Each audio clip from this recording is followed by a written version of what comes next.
दोस्तों, स्वागत है आपका कथा सागर में। और मैं आप लोगों को श्रीमद् भागवत महापुराण के हिंदी रूपांतरण यानी कि सुख सागर की कथाएं सुनाती हूँ।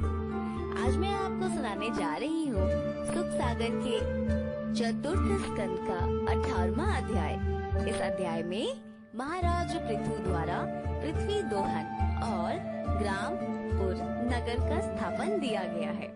कथा शुरू करने से पहले भगवान के चरणों में सिर झुकाकर उनसे आशीर्वाद लेकर प्रेम पूर्वक एक बार मेरे साथ बोले, ओम नमो भगवते वासुदेवाय नमः।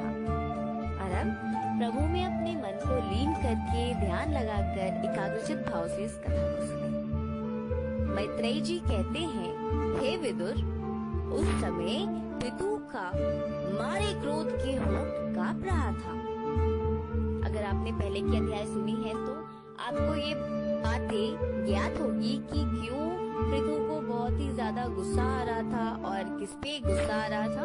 अगर आप नहीं सुने हैं तो अवश्य ही आप पहले के अध्याय को सुन लें, जिससे क्या होगा, आपको आगे की अध्याय और अच्छे से समझ में आएगी, आगे की कथाएं आपको अच्छे से समझ में आएगी। तो मैत्रेय जी बताते हैं विदुर जी को कि उस समय पृथु का बहुत ही ज्यादा गुस्सा के कारण होठ कांप रहा था।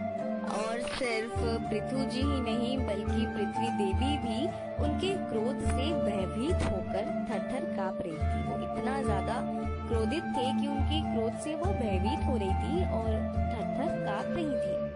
इसके पश्चात अपने को संभाल कर पृथ्वी देवी कहती है कि हे प्रभु, क्रोध को शांत कर मेरी एक प्रार्थना सुनिए। विद्वान भ्रमर के समान होते हैं, वे सब बातों के सारांश को ही ग्रहण करते हैं और सर्वदा से यह रीति चली आई है कि जब जब आवश्यकता पड़ती है तब लोग एकत्र होकर विचार कर लेते हैं। अलौकिक हो या पारलौकिक, सारे एकत्र होकर ही ऋषियों ने सब यत्नों का विचार किया है। कहने का अर्थ है अलौकिक यानी कि सांसारिक और पारलौकिक यानी कि परलोक में रहने वाले। तो पृथ्वी कहती है कि अलौकिक हो या पारलौकिक, सबने एकत्र होकर ही यत्नों का विचार किया है और सभी परिस्थितियों के अलग अलग नियम हैं। उन्हीं नियम पर चलने से सबका कल्याण होता है। आपके कथनानुसार सत्य ही है कि मैंने ब्रह्मा जी की उत्पन्न की हुई सब औषधियों को चुरा लिया है, परंतु इसे आपने सोचा है? जब आप जैसा कोई हमारा पालक ना रहा तब हम लुटेरों और दुराचारियों के लिए तो अन्न आदि नहीं दे सकते, क्योंकि राक्षस उसे लेकर मनमाना भोग करने लगते हैं। जिनके पास कोई व्रत नहीं, उन्हें ब्रह्मा जी की बनाई चीजों का भोगने का क्या अधिकार है? व्रतहीनों को वे पवित्र औषधियाँ नहीं मिल सकती।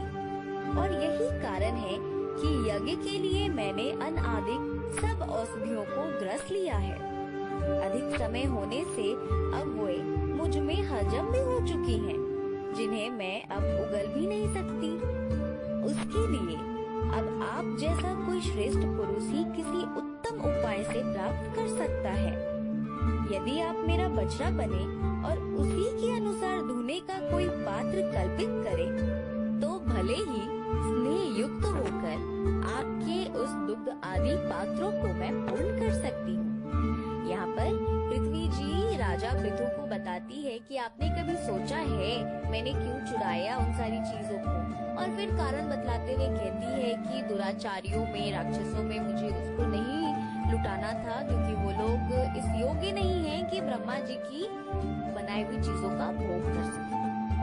और अपनी समस्या भी उन्हें बताती है कि बहुत दिन पहले ही मैंने इसको ग्रहण किया था, अब क्या है कि वो मुझमें बच गया है और उसको मैं अब उगल भी नहीं सकती हूँ। आप राजा हैं, आप श्रेष्ठ पुरुष हैं, तो आप ऐसा कोई उपाय कीजिए जिससे कि आप वो सारा चीज पुनः प्राप्त कर सकें। और फिर वो एक सुझाव भी देती है कि मैं यहाँ पर अभी गौ बनी हुई हूँ, तो आप क्या कीजिए, मेरा बछड़ा बन जाइए और फिर दूध दूहने का कोई पात्र कल्पित कीजिए, जिसमें आप जब दूध दुहेंगे तो उसमें युक्त होकर वो सारी चीजें उस पात्र में मैं दे सकूं। पृथ्वी की बातें यहीं पर खत्म नहीं होती है, वो अपनी बातों को बढ़ाते हुए राजा से कहती है कि यदि आप उत्तम अन्न चाहते हैं तो वैसा ही उसे धोने वाला भी कोई कल्पित कीजिए।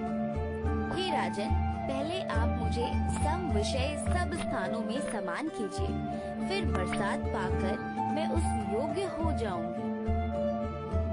तब मैत्रेय जी ये सारी कथा विदुर जी को सुनाने के बाद कहते हैं कि हे विदुर, जब पृथ्वी ने ऐसे कहा तब राजा पृथु ने स्वयंभू मनु को बछड़ा बनाकर अपने हाथ में ही सब औषधियों को उस गौ रूपी पृथ्वी से ढूंढ लिया। इसके पश्चात और भी राजाओं ने इसी प्रकार पृथ्वी का दोहन किया, परंतु अपने वश में करके पृथ्वी को धोने वाला सर्वप्रथम महाराज पृथु ही है। मैत्रेय जी विदुर जी को बताते हैं कि ऐसे ही ऋषियों ने बृहस्पति को बछड़ा बनाकर भूमि देवी से वाणी तथा श्रवण आदि इंद्रिय रूपी पात्र में वेद रूप दूध को दुहा था, तथा इस प्रकार के और भी आख्यान हैं। सारांश में सब समझ लेना योग्य है। हे विदुर जी, जब महाराज पृथु ने देखा कि पृथ्वी ने सबकी इच्छाएं पूर्ण कर दी, तब पृथ्वी देवी के प्रति उनके मन में बड़ा अनुराग उत्पन्न हुआ। उन्होंने उसी समय से पृथ्वी को अपनी कन्या मान लिया, क्योंकि उनके विचार में कन्या ही सबसे अधिक प्रेम की अधिकारिणी होती है।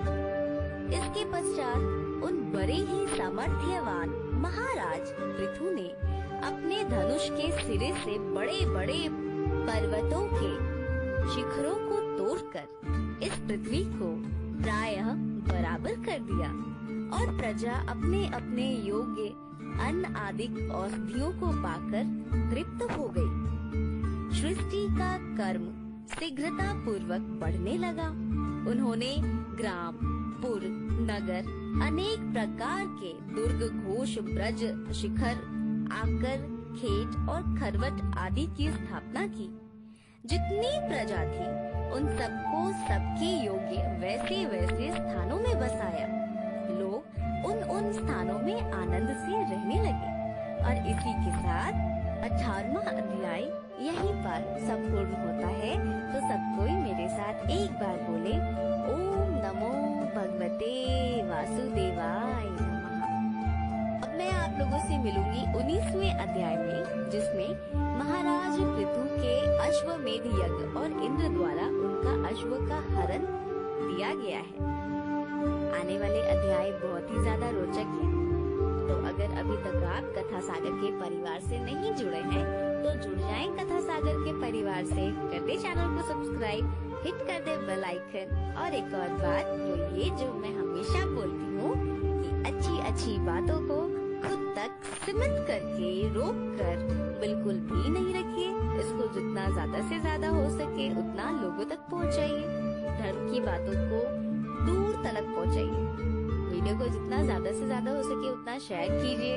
अगर आप कथा सुनते हैं तो इस कथा को लोगों को सुनाइए। और अगर मेरे द्वारा सुनाई गई कथा आपको थोड़ी सी भी अच्छी लगती है तो वीडियो को लाइक जरूर कीजिए। अब मैं लेती हूँ आप लोगों से विदा। जल्द मिलूंगी 19वें अध्याय में। तब तक के लिए खुश रहिए, हंसते रहिए, स्वस्थ रहिए, अपना ख्याल रखिए, अपने आसपास वालों का ख्याल रखिए, मिलजुल कर रहिए और प्रभु में अपने मन को लगा कर रखिए। भगवान आप सबकी मनोकामनाओं को पूर्ण